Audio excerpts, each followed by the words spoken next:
Fire incident वहाँ काड़ीपुरा अनंतनाग में परसों हुआ है, जिसमें 40 मकान जो है वो खाकस्तर हो गए हैं और बहुत ज्यादा नुकसान हुआ है। कल एक टीम जो ऑनरेबल चीफ मिनिस्टर साहब की हिदायत पे उस एरिया का विजिट करने गई थी, जिसमें मैं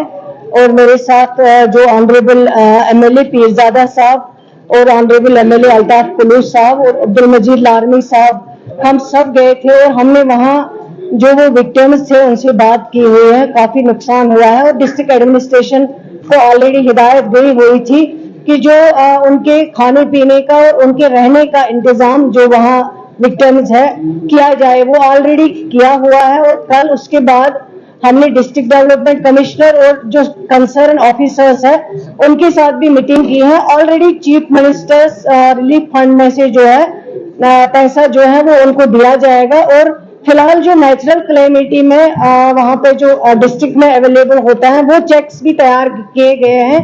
और उनके जो भी और इश्यूज थे, चाहे वो टिम्बर का इशू था, चाहे वो पीएचई के कोई इशू थे, वो डिस्ट्रिक्ट जो ऑफिसर्स हैं उनके साथ कल हमारी मीटिंग हुई है और सारी जो भी इंफॉर्मेशन थी, जो भी करना होगा आगे, उनको हिदायत दी गई है और इन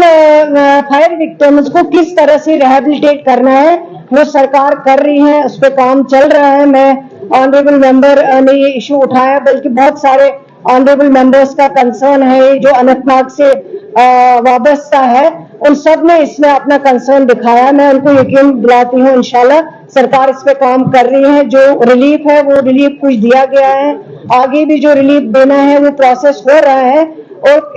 उन विक्टिम्स को किस तरह रिहेबिलिटेट किया जाएगा सरकार इस पे काम कर रही है और जो भी मुमकिन होगा, जो भी करना होगा, सरकार जरूर उनकी मदद करेगी। क्योंकि इस मुश्किल टाइम में जब ये हादसा हुआ है, माह रमजान का महीना चल रहा था, बहुत ज्यादा नुकसान हुआ है, वहां पे बहुत गरीब लोग थे। सरकार का कंसर्न है, बल्कि ऑनरेबल चीफ मिनिस्टर साहब ने उसी वक्त हिदायत की और हम सारे जो ऑनरेबल मेंबर्स हैं और मैं भी, हम लोग चले गए, उन सबसे वहां पे बात की है और जो भी इंतजाम करने हैं उनके रहने का, उनके खाने पीने का, वो ऑलरेडी हो गया है और जो उनका रिलीफ है उसमें भी प्रोसेस कुछ हो गया है, कुछ प्रोसेस जो है वो अभी चल रहा है।